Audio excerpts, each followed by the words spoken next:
बिस्मिल्लाहिर्रहमानिर्रहीम अल्हम्दुलिल्लाहि रब्बिल आलमीन अल्लाहुम्मा सल्लि अला मुहम्मद व आले मुहम्मद ला हौला वला कुव्वता इल्ला बिल्लाहिल अलिय्यिल अज़ीम। देखिए ये प्रॉब्लम असल में ये होती है कि मेरे जब ये मैसेजेस कोई भी फ्रीक्वेंट ना भेजे तो मिस हो जाते हैं। मतलब मिसाल के तौर पे आज का दिन बिजी रहा, जितने मैसेज आए मोस्ट प्रोबेबली मिस हो गए।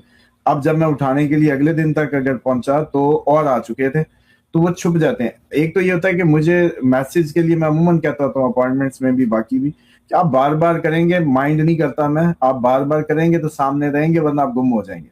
अब उन खातून ने डेफिनेटली अपना एक वॉइस नोट ड्रॉप कर दिया और खत्म कहानी। अब एक तो वॉइस नोट है, वैसा मैसेज जो सामने लिखा हुआ तब भी आसान होता है।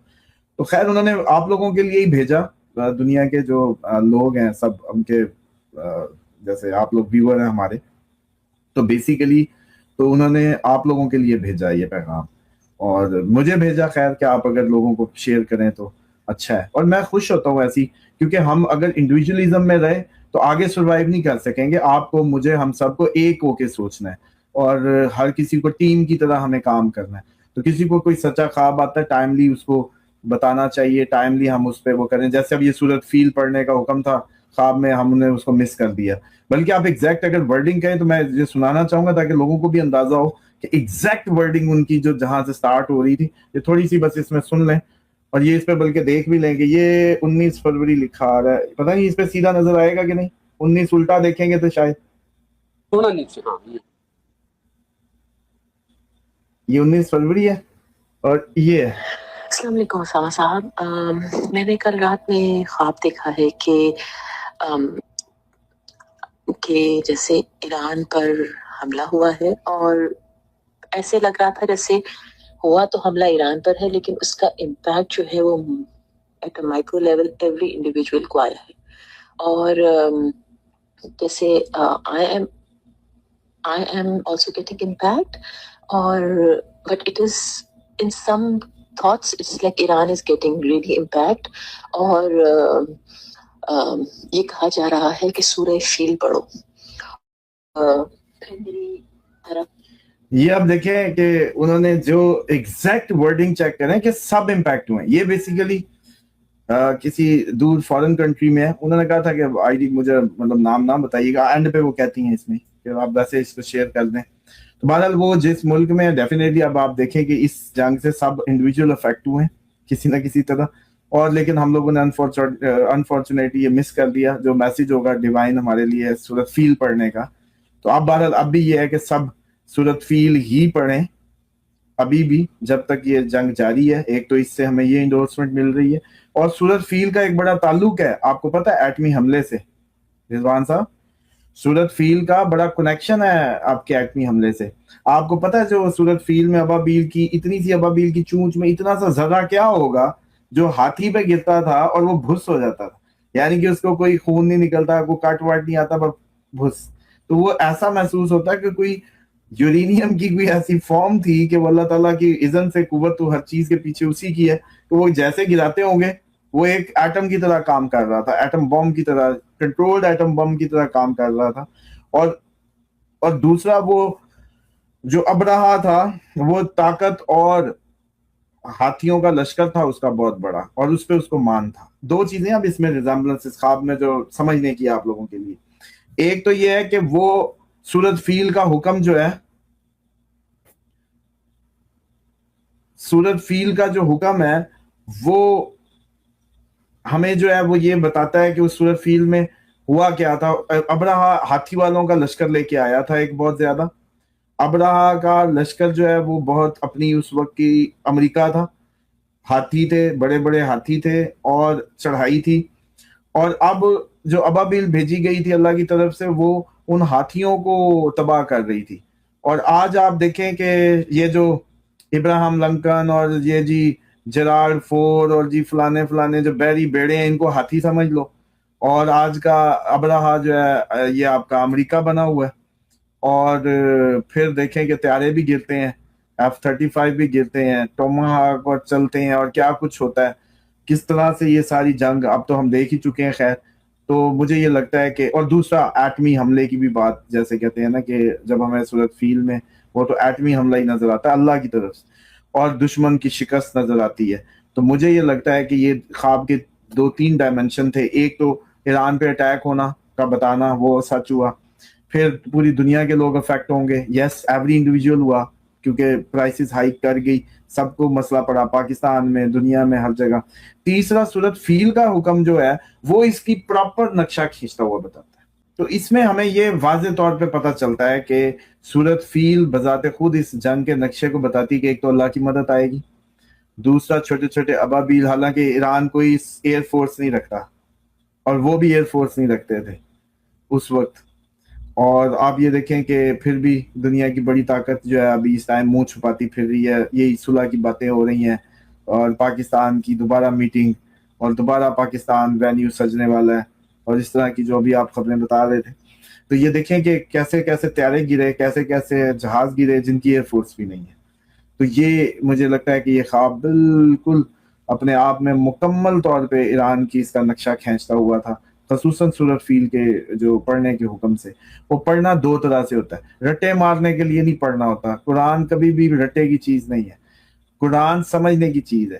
یعنی کہ جنگ ہوگی، یعنی کہ اس کے ساری دنیا کا ہر انڈیویجول امپیکٹ لے گا، یعنی کہ حشر وہی ہوگا جو ابرہا کے لشکر کا ہوا تھا. اس لیے کہا سورۃ فیل پڑھو کہ سمجھو سورۃ فیل میں کیا ہوا، اور وہی دیکھیں گے آپ.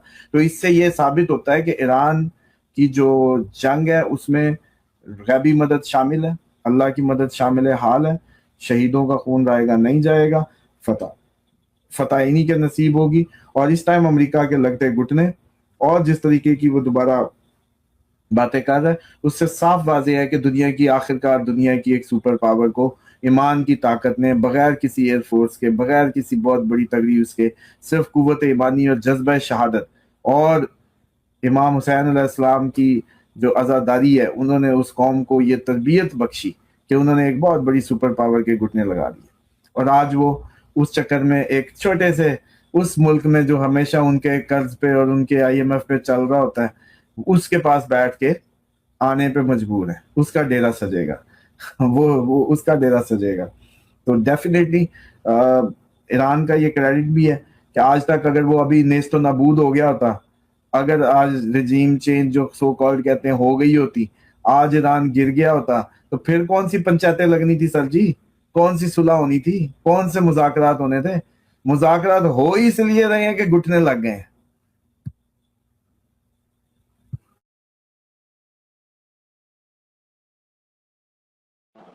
اسامہ صاحب ہم بتائیں کہ اگلا سینیریو کیا ہونا ہے، کیا بن رہا ہے؟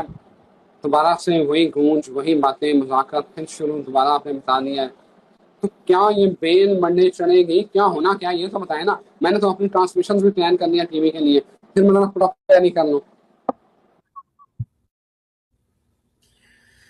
دیکھیں کوئی میرا نہیں خیال کہ یہ بھی کوئی اس کو سیریس لیں آپ اس دوبارہ کی کہانی کو. یہ بس کوئی اور ہی ٹامک ٹوئیاں مارتے پھر رہے ہیں، وقت کٹی کر رہے ہیں بس، اور کچھ نہیں ہے. اور اس وقت جیسے کہتے ہیں وقت تو انہوں نے اپنے ہاتھ سے نکال دی ہے. اب یہ جو بھی باتیں ہیں یہ ساری ابھی نہیں، وہ جیسے کہتے ہیں نا توڑ نہیں پہنچنے والی 30 اپریل تک پہلے تو. دوسرا یہ ہے کہ ابھی 20 تاریخ خطرناک جو دن ہے وہ آنے کو ہے، اس کو دیکھیں اس سے کیا گزرتا ہے. اس کے بعد یہ اگلی کہانیاں ہوں گی کہ صلح کیسی ہوتی ہے اور کیا کیسے ہوتا ہے. ابھی 20 تو گزرے. اور سیکنڈلی یہ ہے کہ اینڈ آف اپریل ہی کہیں جا کے کوئی صورتحال کسی کروٹ بیٹھے گی. ابھی تو آپ یہ نا امید کریں کہ کوئی بہت اچھی کسی قسم کا کوئی بریک تھرو ہو جائے گا، ایسا کچھ نہیں ہونے جا رہا. یہ سب مطلب وہ الجھاؤ ہیں اور ڈائیورجنس کریٹ کرنے کی کوششیں، اور کچھ بھی نہیں ہے. اسامہ صاحب حالات تو بڑے تیزی سے بدل رہے ہیں. آج سعودی عرب کے دورے پر پرائم منسٹر شہباز شریف پہنچ رہے ہیں، پھر انہیں قطر جانا ہے، پھر ترکی جانا ہے. آپ یہ بتائیں کہ آنے والا معاشی حالات جو ہیں ہمارے، کیونکہ یہ جو تیل کا عمیق کرائسس ہے، یہ آنے والے معاشی حالات کس طرح کے ہوں گے، وہ کیا فورسی کر رہے ہیں ہم؟ دیکھیں جو فائنینشیل کرائسس ہے نا، یہ تو اب آگے آ ہی رہا ہے نا، مطلب اس نے تو بڑھنا ہی ہے. اور آپ لوگ جو ہے لاک ڈاؤن بھی 2 جون والا آ رہا ہے، جو ایکچوئل جو ٹائم ہے وہ تو بھی آگے ہے. تو اس سے پہلے کوئی ایسے اسباب بھی تو بننے ہیں نا، جنگوں کے بنتے ہیں، وباؤں کے بنتے ہیں، یا کوئی بھی مطلب وہ دیکھ لیں जो भी सिचुएशन डेवलप होगी, लेकिन इकोनॉमिकली तो आप ना सोचें कि आप लोग कोई असल में आप जिस इकोनॉमिक सिस्टम में सवार है ना, इसमें खैर निकल ही नहीं सकती। इसमें जो भी है सब झूठ है। मिसाल के तौर पे आप अपने बड़ों से पूछें, या आपको खुद भी शायद याद होगा, 50 का डॉलर हुआ करता था मुशर्रफ के टाइम में, जब हमने कोई होश संभाला थोड़ा बहुत दुनिया में। उससे पहले का तो नहीं पता, लेकिन मुशर्रफ साहब के टाइम पे हम नौजवान हो रहे थे, तो उस वक्त कोई अकल थोड़ी सी आ रही थी। तो उस टाइम याद करें कि 50 का था, फिर 60 पे हुआ, फिर मुझे याद है कि इनको जरदारी, मेरा ख्याल है उन्होंने पीपल्स पार्टी ने नून लीग को 80 पे दिया या 100 पे दिया। नून लीग इमरान खान को 127 पे दे के गई, इमरान खान 185 पे दे के गया, 185 या 87, उससे शूट लगी सीधी 340, 340 से आज 185। अब ये 20 सालों का सफर, 26 सालों का सफर, 26 सालों में कोई इसमें इम्प्रूवमेंट है? 26 सालों में इम्प्रूवमेंट ये बनती थी कि आज आप कहते हैं कि हम तरक्की करते 75 रुपए पे आ गए, 75 रुपए पे आ गए। 2000 में हमारा था 50 रुपए, तो हमने अब देखें 185 से या 240-85 से पीछे आते आते आते तरक्की की। क्योंकि आप जिस सिस्टम में है ना, जिस इकोनॉमिक सिस्टम में, इस इकोनॉमिक सिस्टम का इंडिकेटर यही बनता है कि आपका डॉलर वर्सेस करेंसी कितनी स्ट्रांग है। क्यों? मतलब मिसाल के तौर पे अब स्टेज ड्रामे का जो स्ट्रेंथ है वो जुगते हैं, जितनी अच्छी जुगत या जितना अच्छा कोई वो शो पे उरियानी होगी, दो ही चीजें स्ट्रेंथ होती हैं, उरियानी और जुगत। अब अगर ये दोनों होंगे तो वो चलेगा। इसी तरह से अगर आप लोग अपनी वो जैसे कहते हैं कि किसी और चीज को भी इंडिकेटर बना लें, रूह अगर नमाज की एक्सरसाइज कोई करें तो उसका जो सबसे बड़ा वो है वो रूहानी कनेक्शन है कि आप अल्लाह ताला को कितना हाजिर नाजिर मान के ये एक्सरसाइज कर रहे हैं।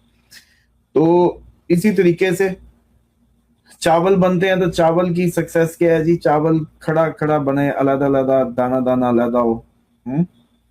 इसी तरीके से हर चीज का एक वो है। आपके इकोनॉमिक सिस्टम का जो एक्चुअल वो है ना, कह लें इसको बेंचमार्क, जिसको आप कह लें, कि इसमें सिर्फ ये है कि आपकी, क्योंकि आप ग्लोबली कनेक्टेड हैं, इसीलिए तो आप डॉलर से जुड़ रहे हैं। वरना आपको क्या जरूरत है? अपनी दूध, अपनी बकरी, अपना भैंस, आप पाकिस्तानी आपस में खाएं पिए और जिए, गंदम अपनी है, हर चीज अपनी, अपना कपड़ा बनाया पहन लिया, आपको इंपोर्ट की क्या जरूरत है? लेकिन क्योंकि आपने अपने आप को उस ग्लोबल सिस्टम से जोड़ा हुआ है, जिसके तहत आपकी अमीरी और गरीबी का तायुन हो रहा है, क्योंकि आपको उन सब में जीना है, तो इस वजह से डॉलर चाहिए आपको, या डॉलर ही आपकी वर्सेस करेंसी ही आपकी डिफाइन करती है इकोनॉमिक उसको, तरक्की को। तो फिर अब फजूल बात है ना कि जो 25-26 सालों में नहीं हुआ, आप अचानक आपका बैठ के यहाँ एस्ट्रोलॉजर या ये सब दूध की नहरें पाकिस्तान में बहाने लग जाएं। मतलब कोई काम की बात करें यार। इस इकोनॉमिक सिस्टम में रहते हुए इसके अंदर इस तरह की फजूल सोचें, बस वो ज़हन के लिए, वो जैसे कहते हैं तबीयत के लिए हानिकारक है, इनको मत सोचें। ऐसा हो ही नहीं सकता, ये हो ही नहीं सकता कि कल ही आप दूध पानी चढ़ा के कहे जी चाय बन जाएगी, ऐसे नहीं होगा।